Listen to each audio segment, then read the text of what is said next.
Hello guys, welcome back to the channel. Now today we have a really awesome video. So today I'm going to be doing a showcase of the village of Dawkin on the Diverging Realms server with none other than Viggoman himself. You probably know Viggoman. He does really cool medieval builds, generally using Conquest Reforged, you know, really good stuff, lots of let's builds, etc. So if you want to check him out, I've linked his channel in the description and I'll also be linking his POV in the comments below. Also make sure to drop him a sub, obviously, you know, great content, really great guy. So yeah, check out his content. Anyway, I really hope you guys enjoyed the video, and yeah, just enjoy. So guys, we are here now together with the man himself, and he's gonna be our personal guide for this build here, which I'm looking forward to. I've been flying around a little bit and it looks pretty beautiful. So why don't you tell us something about this build here, man? Okay, so this is the kind of hamlet slash village of Dawkin. It's basically kind of a, well, as I said, like kind of a village. You know, it's got a selection of houses, some religious, like a religious building, and some professions such as, you know, kind of wood, lumber, and like mining, etc. So it's kind of like your general medieval village. Yeah, just a little village thing. How many houses are there here? Do you know? I can do a quick head count. Let's see, 5, 10. I want to say probably about just over 10. 10. That's perfect. Houses. That's a nice. So it's kind of like a nice little village. Kind of a good village size. Yeah. So like, So as we walk into the village, we've kind of got these farm fields here. So we kind of try and aim for like kind of medieval realism. So as you can see, we've kind of got partially harvested wheat fields here, for example. That's really cool. We've got kind of.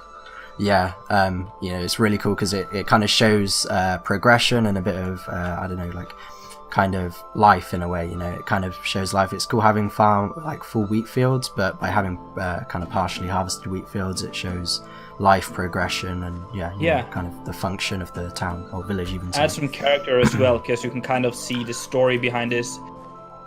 Yeah, exactly. And stuff. So that's a really good tip as well, I guess, for the viewers if they want to bring their builds to the next level. Try do some halfway harvested fields. And also another thing I saw you guys having here is the rotational crops, or I'm not sure what to call them, like oh right, yeah, so the crop variants. Yeah, when the fields are just empty. Oh yeah, okay, so that's like the, I don't know the exact term, but it's like the free field rotation, kind of like that. Like the medieval farming technique. Yeah. So I think the idea with that is it kind of allowed medieval farmers to be constantly growing different crop, you know, and not, you know, it's kind of a cycle. So they kind of swap out fields, allow them to regain their fertility for, you know, the next season, and just kind of keeping the farming wheel going in a way, you know, keeping it going. Yeah, that's also a good thing to add. Like realistically, it kind of adds to that realism. I think 1/3 or 1/4 of every field would be would not be in used to make sure it's it has like nutrition for the next season, as you said. Yeah, exactly. Yeah. Allows it to become like more fertile for the next kind of round of crops. Yeah. Why don't you show us some of these houses here? Okay. Yeah. Sure. Yeah, no, we've got a nice range of different buildings. They all look, you know, the one good thing about Diverging Realms is most of our buildings, you know, the majority of them don't look the same. They're all slightly different in one way or another. That's really cool. So here we kind of have like a little storage bit that's kind of attached to this house. We've got some cool details, crates, etc., hay bales. You can imagine this would probably be a farmer who kind of tends to these fields, considering it's a bigger house, got storage, etc. Indeed, very cool. Yeah, we've got some cool little interiors as well. Living space, etc. Very small and cozy in here. Oh yeah, especially up here if you come up the ladder, it's a nice little living space here. Yeah, this is nice. Yeah, it's very cozy. They're very wealthy though, educated people. Yeah, you could say that, you know, they've got the books, etc. They might be like, I don't know, part of the local lord's family or something, maybe I don't know, like a watchman or something. I don't know what the term would be, you know, someone who kind of watches over the village inhabitants for the lord. Yeah, who knows? Maybe. Who knows? Is this a blacksmith? Yeah, so this is like a forge area. So we've got like kind of the forge itself. We've got water, anvil, etc. And we have the kind of curved stables here. It's quite a unique stable design. Yeah, I was looking at that. I remember building this one. Super interesting. Yeah, I remember building this one a while back, and I don't know what I was thinking, but I think it worked out. Yeah, you know, kind of having that curve. So unique. I love it, man. It's super cool. Yeah, because I realised, you know, things like stables always have that kind of, like, they have their staple features, but it's cool to kind of mix it up so they don't all look the same. Yeah, it makes it a lot more fun to build as well, in my opinion. Yeah, exactly. That one was certainly a challenge. Like, that took me a while to kind of crack. Going a little crazy sometimes is always fun. Give yourself a little yeah, it's challenge. good to kind of. Yeah, exactly. It's good to kind of challenge yourself, explore, but you know, test new techniques. Yeah. So yeah, as you can see, we've got the library here, the ye old library. If you want to have a little look. Well, this is nice and cozy. Yeah, it's very. Yeah, got lots of bookcases and desks, carpet, cobwebs as well. Yeah, it's just lots going on in here. Yeah. Yeah, it's nice. Got some more kind of like general houses here, as well as some like smaller farm fields. So these are all in have interiors. So this would probably be like your workers' house, I suppose you could say. So it's kind of got like a living space back here. Got like a bunk bed, etc. Cool. Don't know what's going on with that stairs there. We'll just ignore that. Don't know if it's. Oh, hang on a minute. There we go. It's fixed. Ah, okay. problem That was with kinda the cool, one of the. Like a magic stair. It's probably one of the. Yeah. Practicing the dark arts in Dawkin. Yeah, so we've got some more houses up here actually. Just show a couple of these interiors. This one's a lot smaller, so it's probably like your single worker, really. You know, little sleeping area, kitchen counter, etc. Yeah. This banner here, is this the like the banner or the weapon of arms of arms? I don't know what to call it. Of the crest of arms. Yeah. Yeah, so what we want to do with Diverging Realms is we do like to build up a little bit of lore as we're going along. So fun. We like to have our kind of settlements to have their own kind of affiliation or banner. So yeah, that's an example of one of the banners for Dawkin. Oh, that's cool. That's cool. Yeah, so you'll see them dotted about as well. If you look in the distance, you've got the flagpole there on top of the church. It's kind of representing the Dawkin colours there as well. Okay, can I just say the view from here is just amazing. When you see like the houses kind of stacked upwards, and you have that kind of, I guess it's a watchtower all the way in the back. Yeah, so I can show you that in a little bit. Yeah, there's like a little watchtower, and I get what you mean. It's kind of, there's a lot going on. It's like a three-tier painting. You know, you got the foreground, the midground, and then you got the background. There's lots going on. Yeah, a lot of points of interest to look at, which I think is important for a good build. Yeah, so that road leads off to another settlement. So we won't go down there for now. But if we wrap around, I don't know. Actually, we go back to the main road. We can kind of travel up through the centre of Dawkin. Lead the way, man. Yeah. So we've got this cool little arch here. Yeah, do you have a couple of these? Yeah, I don't know. We just really enjoyed making these arches. I think part of it kind of shows progression of the town over time. So you can imagine this might have been the original border of the village back when it was starting out, and then it's gradually expanded over time. Very so cool. It's kind of nice. Again, all about the world building, etc. So we've got this house here. What we really like doing with our houses is we like to build these kind of small little allotments or little veg plots. Yeah, cool. Because while we have got the large farm fields, it makes sense for there to be kind of smaller fields for peasants and workers for, you know, just a bit of smaller sustenance. Yeah, it's a cool little detail that we like to kind of add to the houses. Plus it adds a lot of colour and, you know, just general... Spices it up a little bit. Yeah, exactly, yeah. We can check out this interior here because it's a slightly larger house, I think. Yeah, there we go. Let me see. So, yeah, so we got some cool stuff going on in here. Little study in here. It's very cozy. Very nice. Got I think is there a sleeping area? Yeah, they got another cozy little bedroom up here as well. Not bad, man. Yeah, so yeah, no, it's very nice and, you know, cozy, detailed. All the little essentials and stuff. Very cool that you use the trapdoors for dividers. Yeah, so that's a technique we employ in like a lot of our builds, especially not just in the houses but also outside of them. If we go up to here, we can see an example of that, I'm pretty sure. But yeah, they're a really good way of dividing the interiors of buildings without using full blocks, because those kind of take up a lot of space, obviously. So it's good to kind of use trapdoors and stuff to kind of act as dividers. Again, we've used the trapdoors here as a door, for example, for this kind of storage barn. Yeah, that's genius. Yeah, I do that a lot in Conquest, but I've never seen people actually implement that in vanilla, or I guess vanilla Minecraft, not modded. Yeah. So that is quite cool. I mean, Yeah, no, definitely. The trapdoors are just, obviously because we don't have the vertical half slabs, trapdoors are kind of the next best thing. So yeah, no, they're really good to employ for different techniques. Yeah, we have this little barn here. There's a lot going on in here. So we've got like the painting designs here, like the hanging fabric, for example. Yeah. Got like knives and stuff, chests, etc. So lots of details and stuff. What's up with this chest here? It looks really weird, I guess. Like with the red and blue pixels on. Yeah, I think that's just the texture we chose to go with. I don't know if that's being updated or changed, but I think it's just kind of meant to show wear. I think the red, actually, looking at it, so these kind of grey spots are meant to, I think, represent nails, and the red is kind of like a rusted nail. Ah, right, I see. Yeah, I don't know. I think it's down to interpretation. Yeah, but so I just need to make sure that it was on purpose, or not like something wrong with my resource pack here. Yeah, no, I think it should be okay. Again, like a lot of these textures, we've been working on the pack, doing a lot of changes at the moment, so lots of things are subject to change and be updated, etc. Gotta say, it's amazing that you have kind of evolved this unique resource pack for your own builds. I really like the idea of adapting the textures to what you're doing.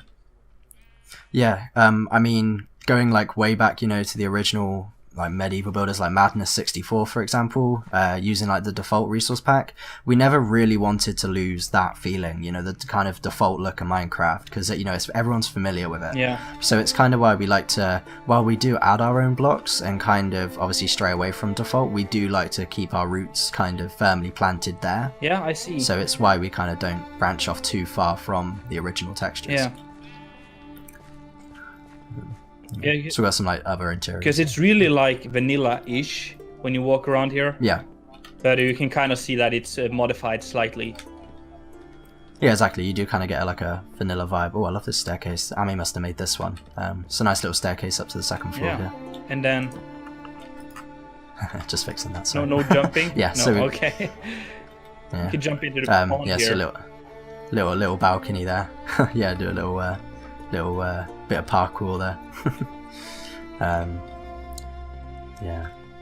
I guess the next thing now would be go up towards the church. Yeah, sure. We can check out the church. I mean, we can cut through here, or we can go back to the main path. It's up to you. Let's go through here and kind of follow. Okay, there's no path. Yeah, we can just follow. Oh, it's okay. No, we can just cut across here and kind of just kind of come towards here. So yeah, we've got some more houses here. We've got the little pond. Jump over the pond. Yeah, so as you can see here, but this is kind of like the main road leading up to the church. Now what we've realized is like what we like to do, at least, is we like to implement a lot of nature into our builds. So as you can see, we've got these kind of detailed custom trees here, incorporating like our logs and the fences and bushes, etc., just to really make these cool kind of detailed trees. Yeah, I see. The fact that you have these walls of logs is just so cool. Yeah, no, they are really. I mean, when I first saw them, when I first joined the server, I was like, holy hell, like, how did you guys manage this? But it's a really cool. I think this is stained glass. Yeah, so the logs and like these kind of wall blocks are achieved because we're in 1.13.2. They're achieved through glass panes. So what we've done is we just remodeled them, and so we just apply a different texture, and there we go. You got walls. So yeah, it's a really cool little technique. Yeah. Okay, so yeah, let's check out this church. So is the lore of this place, is it like based on medieval times? So this is like a Christian church, or is it just based on the normal church design and just something completely else? So I know for certain it's based on like church designs. Within the lore, there are elements of religion. Whether or not they are tied with like real life religion, like Christianity, etc., we're not. I don't think so. I'm pretty sure we base it off our own lore, but that lore is yet to be developed. Okay. Yeah. But yeah, so we just have kind of we've been implementing religious structures, etc., but that element of the lore isn't 100% done yet. I see. Yeah, there's a lot going on in this place. We've used a very large amount of kind of different blocks, but they all kind of work together. Hello. Yeah, that's one of the builders here. Yeah, I think he's gonna go on his way. Yeah, anyway, so we have this church here. So we've got like kind of the cross here. So you could argue this is probably, yeah, I suppose you could say it's a bit like Christianity, but we're not really sure yet. Yeah. Um, It can't change, you know. Well, yeah, exactly. It's flexible. I mean, it's Minecraft. But yeah, we've got a cool little Bible storage back here. And up here as well, we have kind of the spiral staircase leading up to this balcony overlooking that the kind is of. so nice. Yeah, it's a very nice point of view, isn't it? Like just kind of overlooking the kind of church hall. And as you go right up to the top, we have the top of the tower and some windows overlooking the village, and we also have a very special looking book there. It's probably some sort of magic Interesting. magic Very item. Cool. Very, very mysterious. That's very cool. By the way, guys, for you watching, this is player heads, so it's just like skins basically, and you can put the head down. Yeah, so we have a player database plugin, and basically what that allows us to do is it allows us to search a massive database of player heads ranging from all different types of things, and that just allows us to add a little bit of extra detail to our builds, basically. Yeah, and that's such a nice way, especially for you guys doing mostly vanilla, to add details, because you can kind of maybe do them your own, and there's a lot of stuff already out there. Yeah, exactly. You know, it kind of just allows us to branch out a little bit more in terms of those details. It's good stuff. Yeah. Why don't we move around here? You said there was some kind of mine up here. I guess we can go over there and end at that, I think. Yeah, sure. Yeah, no, we can go into the mine, check that out, and then we can call it an end there.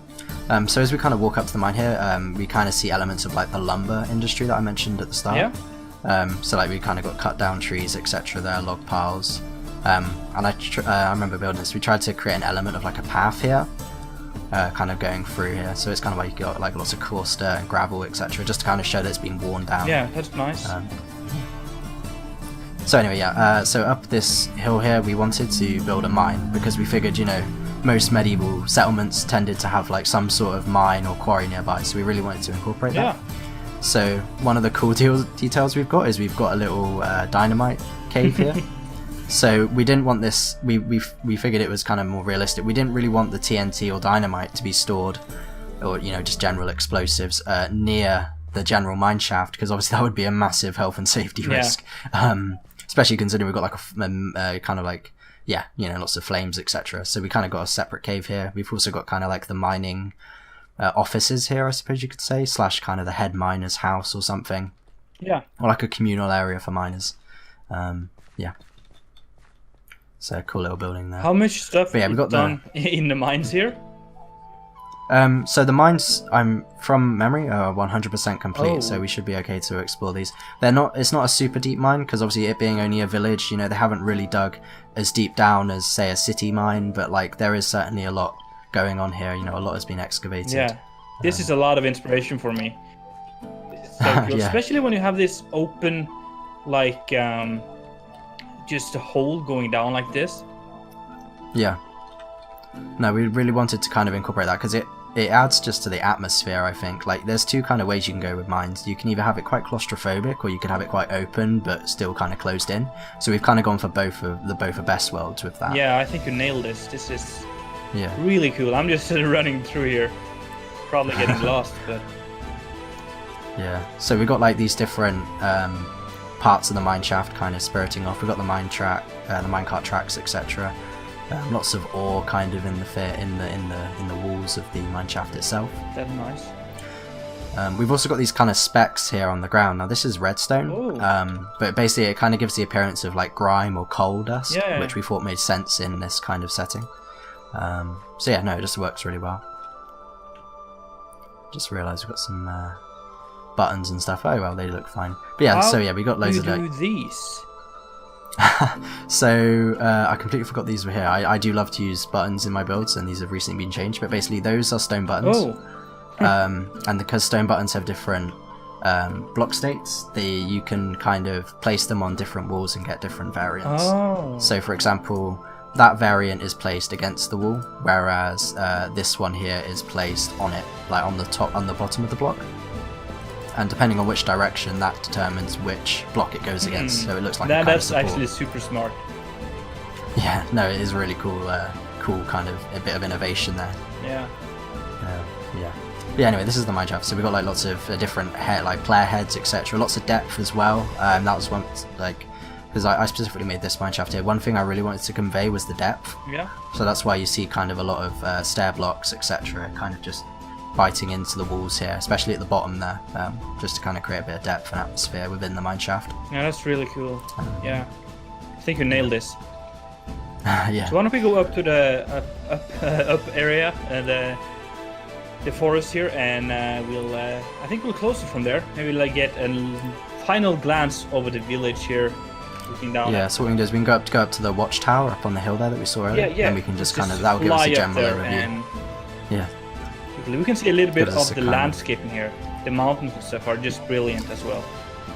Yeah, so all the landscaping and stuff is done by Grammel himself. So he spends a lot of time in like World Machine and World Painter, just kind of working on the terrain of the map, which can something that can be viewed on the dynamic map that we have on the link to in the Discord and stuff. Yeah, I'm gonna try to put that in my description as well. Yeah. So that's really good because it allows people to view the whole map, which Grammel has created. Yeah, that's cool. You guys know Grammel. He's been on my channel like a couple of times already, so yeah, great dude. The main man. So what's the story behind two gate or watchhouse towers here? Is the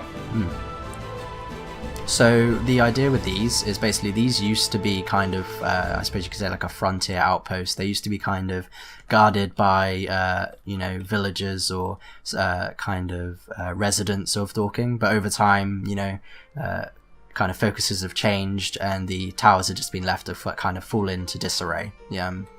And the idea here is they've been kind of abandoned, they've kind of been broken down, but they've been overtaken and kind of used as a place to stay by bandits, essentially.